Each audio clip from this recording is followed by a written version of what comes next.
السلام عليكم. ان شاء الله هعمل معاكم الكريب بالخضار او فطيرة الخضار. قد ايه سهلة وجميلة، مغذية جدا ومكتملة العناصر، تنفع للفطار تنفع للعشاء. حاجة سهلة وجميلة كده بتعمليها على البوتاجاز وانت واقفة في 5 دقايق. شايفين جمالها؟ قد ايه هشة وقد ايه مستوية وجميلة. يلا بينا كده نبتدوا مع بعض. معايا هنا كوبايتين من الحليب، هنزل عليهم كمان بكوباية من المية. بعد كده هنزل عليهم بمعلقة كبيرة من الخميرة، معلقة من السكر، ربع معلقة صغيرة كده من الملح، 3 بيضات، معلقتين كده من الزيت. رايحة اقلب الخليط ده كله مع بعضه بالشكل ده. هبدأ بقى ايه اضيف كوبايتين من الدقيق. رايحة اقلب الدقيق مع الخليط كويس قوي علشان ما يعمليش تكتلات. بعد كده رايحة اضيف الكوباية التالتة ورايحة اقلب كويس قوي. بعد ما نقلب الكوباية التالتة هنزل بقى ايه بالرابعة تدريجيا كده. رايحة اقلب بقى بالشكل ده. مش هكمل بقى الكوباية، هاخد كده 3 كوبايات ونص بس، والنص ده هستغنى عنه. رايحة اقلب بقى كويس قوي بالشكل ده. بعد كده بقى شايفينه عامل زي خليط الكريب بالظبط كده. شايفين السماكة بتاعته؟ بعد كده رايحة اغطي بالاسترتش ورايحة اسيبه في حدود 5 دقايق و10 دقايق كده يخمر.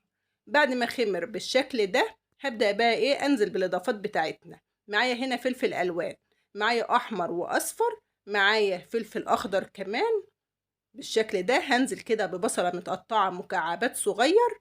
هنزل كمان ببطاطساية انا بشراها وغسلها من النشا علشان ما تحمرش. شايفين قد ايه العناصر ومغذية ومفيدة جدا. هنزل بقى ايه بعودين كده من الكزبرة الخضراء. رايحة اقلب الخليط ده كلته. بعد ما اقلبه هنزل بقى ايه بالتوابل بتاعتنا. كمون على كزبرة فلفل اسود، توم باودر وبصل باودر. رايحة اقلب الخليط ده كويس قوي. بعد ما اقلبه بقى كده يلا بينا على البوتاجاز. هنزل بقى بمعلقتين من الزيت. همشي الفرشة كده في القلاية بحالها. بعد كده بقى هنزل بالخليط بتاعنا رقة كده بسيطة، ما تخليهوش ايه سميك علشان ايه تستوي معاك. رقة خفيفة كده من الخليط. بعد كده بقى رايحة اسيبها تستوي لما تلاقي الجوانب استوت بالشكل ده. شايفين؟ تقلبي كده بالسباتولا. بعد ما تستوي تماما من الجانب اللي تحت تبداي بقى ايه تقلبيها بالسباتولا بالشكل ده. هنقلبوها بقى على الجنب التاني. ورايحة انزل كمان بمعلقتين كده من الزيت عشان الجنب اللي تحت يستوي بالشكل اللي زي اللي فوق ده.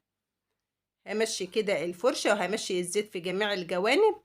بعد ما تستوي بقى تماما بالشكل الجميل ده تبداي بقى ايه تقدميها وبألف هنا. رايحة اكمل بقى باقي الفطير او الكريب بالشكل ده. شايفين حبايبي قد ايه شكل وطعم وريحة؟ ألف هنا. شايفين الجمال؟ حبايبي لو وصلتوا لحد هنا ما تنسوش اللايك، وسلام عليكم.